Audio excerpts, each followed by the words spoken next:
It's Monday, February 12th. Thanks for joining us on Up to the Minute. We're bringing you our news, announcements, and events for the next half hour.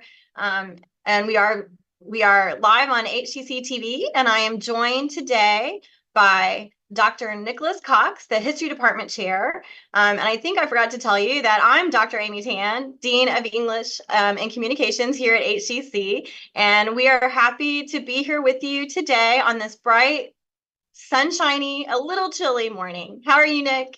Hey, good morning, Dean Tan. It's great to see you again on this Monday. Yeah, it is nice. I like the clear skies. And did you have a good day yesterday? Did you watch the Super Bowl? I did not. I skipped the Super Bowl. I know it was a big weekend. A lot of people watching the Super Bowl. My son's birthday was on Saturday and spent a lot of time with family on Saturday. So I tried to spend a little time yesterday catching up. Yeah, I didn't escape. My family had plans for me. So we had a little party, and I was listening to all the news this morning telling us we should have a national holiday the day after. And I was thinking that's not a terrible idea. But That's but we're right. live on HCTV, and you're going to tell us where everyone can find us. Yeah. We are live on Houston Community College District's Facebook page and on YouTube. We're also on X, LinkedIn, and on HCTV at noon, 5, and 10 p.m. Mondays through Friday. And we're so glad that you're joining us today. It is Mental Health Monday, and we will be talking to an MOU partner about domestic violence.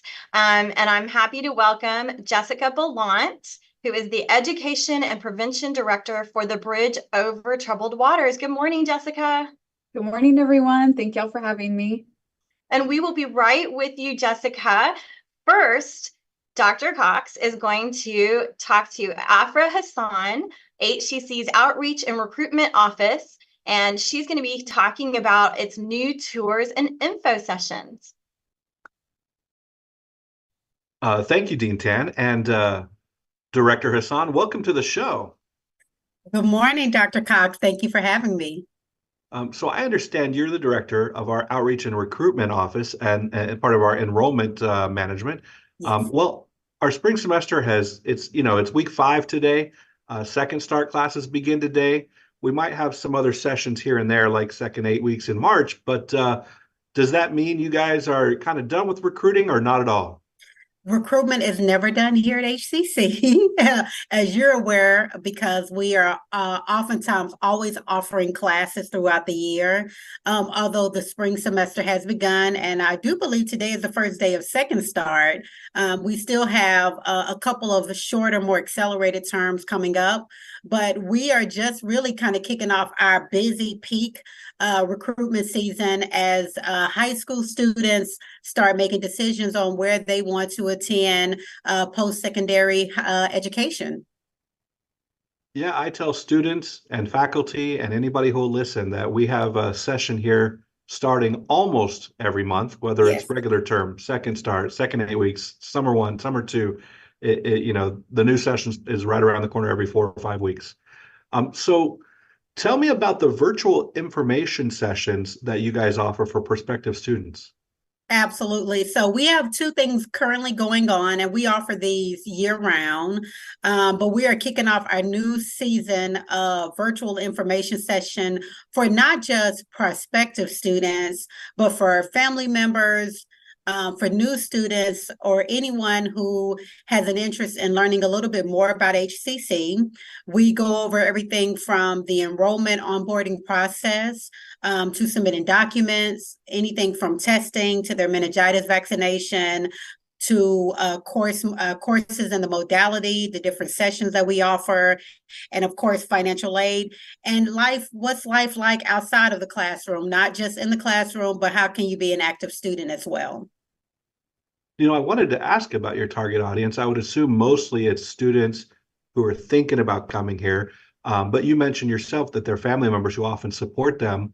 What about current students who maybe just need a refresher or extra information? Are they welcome to these virtual info sessions too? Absolutely. So we encourage anyone who wants to kind of just get a refresher or learn more information about HCC or maybe they've been out of school for 15 years or 5 years or 20 years. And we show that a lot of our students do return or do have additional questions. And it's a good refresher. In addition to that, we have a large number of our international students who tend to attend these events because they tend to have a lot of personalized questions. Coming from a different country, I could imagine that they have a lot of questions or concerns coming to HCC. Sure, sure. Visa stuff, work permissions, financial aid, all of that. Absolutely. You know, I have this larger department, and I often think maybe I should come to one of these refresher sessions because things change and I forget things and I try to keep up. But it sounds like you guys are doing a lot of really great, current information. How often do you guys have these sessions? So right now we're offering them about once a month, but as we get closer to the start of different terms, we'll be offering them twice a month. So we typically offer them on a weekday in the afternoon times. Those tend to be very popular because a lot of our high school students are out of school at that time. And then we offer a few of them in the evening as well for those working adults who may not be able to log in at 3:30 or 3 o'clock or a morning session. So we try to make sure that we're offering them at times that are feasible for the students, our working students, because we realize our students come from all different walks of background. Some of them have families, some of them have full-time jobs. So we want to make sure that we're accommodating as many people as possible. No, that's really great to hear. And I want people to understand that offering those kind of information sessions in the afternoon and evenings really means your folks have to work almost around the clock. We do, but that's the life of a recruiter. Sometimes we do work on the weekends or evenings because that's normally when we get requests to attend events. It just kind of comes with the territory, but I absolutely love it because we get a chance to meet with people in the community almost on a daily basis, and that's why we do the work that we do. Now, for a student who's thinking about going to one of these information sessions, how long are they? How long would they want to set aside to listen and learn what they need to learn? So the actual session is not very long. I would say it's about 15 to 20 minutes. We hit a lot of key points. I realize that saying too much can oftentimes people lose interest. But I would say the largest part is being able to answer questions on the spot. So once we complete our presentation, we do a live Q&A. The participants can ask questions on the spots, and we get lots of different questions. They can ask them anonymously if they don't want the rest of the participants to see that, or they can ask the question in a whole, that way everyone can answer their questions. So I would say on an average about 30 to 35 minutes for the entire session. Well, I would imagine that the Q&A is particularly useful, but for students who just can't make it to a virtual session, do you guys have archived recordings or a sort of a set recording that someone could just watch on their time without that interaction, but at least with that information session?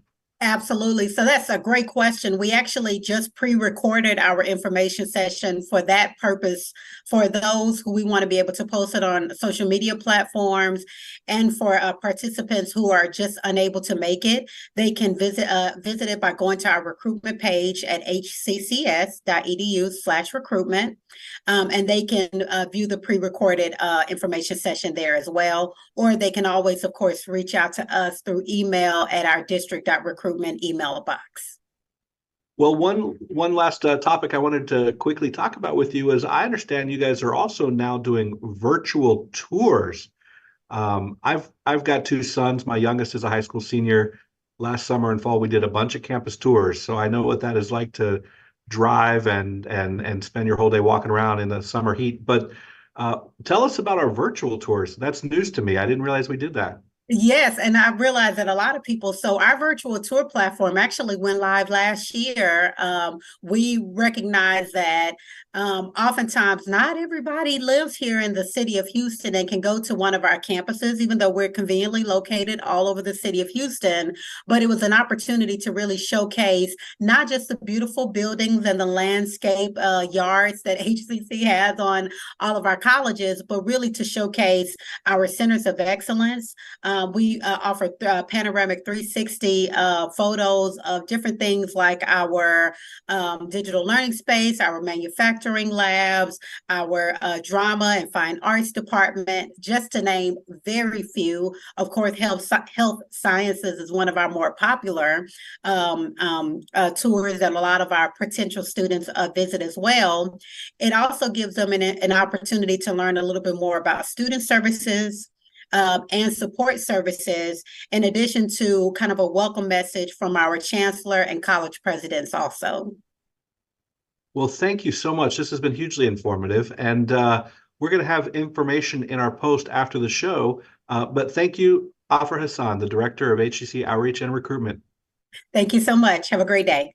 You too. Back to you, Amy. Thanks so much, Nick and Afrah. Those are just incredible information. Appreciate it. And we're moving on to Jessica Bellant, Education and Prevention Director for the Bridge Over Troubled Waters, Inc. Welcome to the show, Jessica. Thank you so much. I'm happy to be here. Before we get into domestic violence in general, tell us a little bit about the Bridge Over Troubled Waters. Sure, yes. So we are a comprehensive crisis intervention center that serves all survivors of domestic violence, sexual assault, human trafficking, and stalking.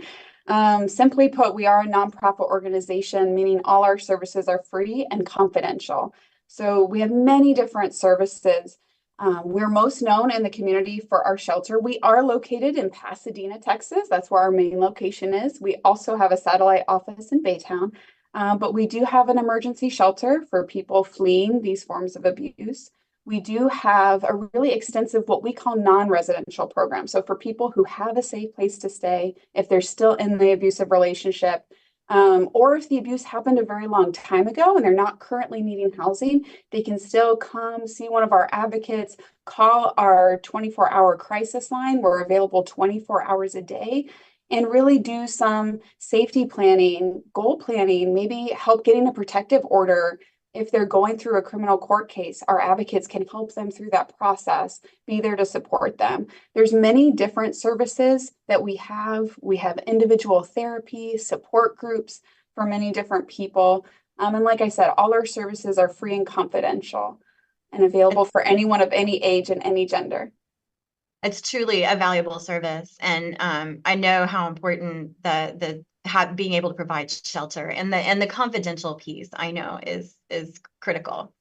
And so February is there's a lot of things happening in the month of February, and it is Teen Dating Violence Month. Talk to us a little bit about why that is so significant. Yeah, so what research tells us is that 1 in 3 teens will experience an abusive relationship just in their teenage years. So that's 33% of all teens. And then, so what that tells us is if this young person is not a survivor, they probably know somebody who is, a friend. And we also know research tells us that only 33% of those 33% will ever tell anyone about the violent relationship. So we, as adults, need to really talk about how can we become better allies to young people so they will disclose to us so we can help them out of those abusive relationships. Yeah, I imagine the educational piece is pretty, it has to be gigantic. And I know that that's a tricky conversation. Where does it belong? Is it, part of the public educational system, and I know that those conversations are fraught, but it's so important that we do communicate with our teens and let them know about abusive relationships so that they know when they are in them. Yes. Yeah. Mm-hmm. Yeah. I really wish, I'd had just education in school. What is a healthy relationship? What are warning signs to an abusive relationship? How can you help a friend if you know that someone is in abusive relationships? What are your rights as a young person in school and at home if you're undergoing abuse? I had no idea about these. And to that end, you will be presenting an upcoming session at HCC called The Dynamics of Domestic Violence. When will it be, and what is the focus of it? Yeah, so that will be at noon on Thursday, this coming Thursday, the 15th, and we're going to be in the Student Life building. And the focus of that presentation is really going to be what is domestic violence, which of course includes dating violence as well. They're very similar. The prevalency, what are those tactics that happen within abusive relationships? What are those warning signs? And then also talking about the many reasons why it's so hard to leave those relationships, to kind of help people understand it's not as simple as just saying, hey, you need to leave or call the police. Excuse me. There's a lot more to that. And then also really looking at how do we support someone and what are the rights of those survivors. Critical information. And again, that's going to be at Southeast East Side Campus next Thursday, February 15th. Mhm. And what is something that you want everyone to know about domestic violence? Yeah, so when most people think about domestic violence, they think about physical abuse. And yes, in many domestic violence relationships, physical abuse is a part, but it's usually a last resort. So I want everyone to understand, everyone to understand that the unfortunate truth is that emotional abuse, verbal abuse, intimidation, isolation can all be happening in an abusive relationship before any physical abuse starts. So it's really important for everyone to know there are these warning signs, and it's not just black and blue bruises ending up in a hospital, that sort of thing. And of course, that anyone could, of any age, of any gender, can experience or perpetrate domestic violence. Absolutely. Any situation, it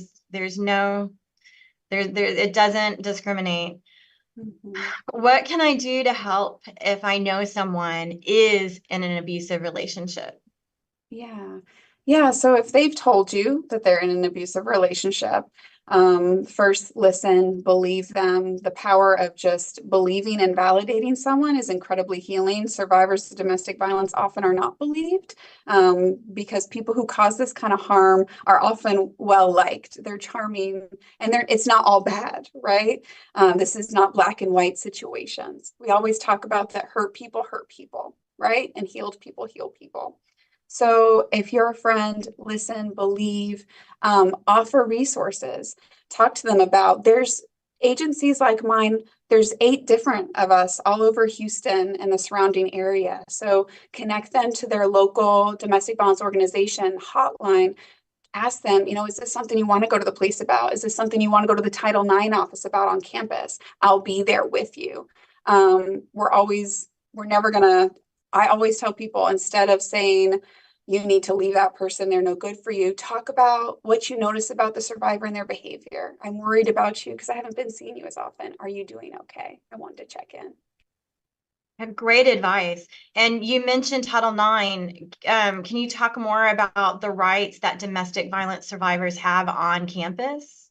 Yes. So all schools, K through 12, and then higher education as well, have a duty to make sure that their campuses are free of domestic violence, sexual assault, stalking. And so that means if a survivor goes to the school and says, hey, I'm experiencing stalking or dating violence, sexual assault, regardless of not if a formal investigation takes place, the school can offer what they call special accommodations to that student, ensuring that they don't have to share space with the person who is harming them on campus. They can change their classes, change their work study program, change how they get to school so they don't have to see that person who's causing them harm.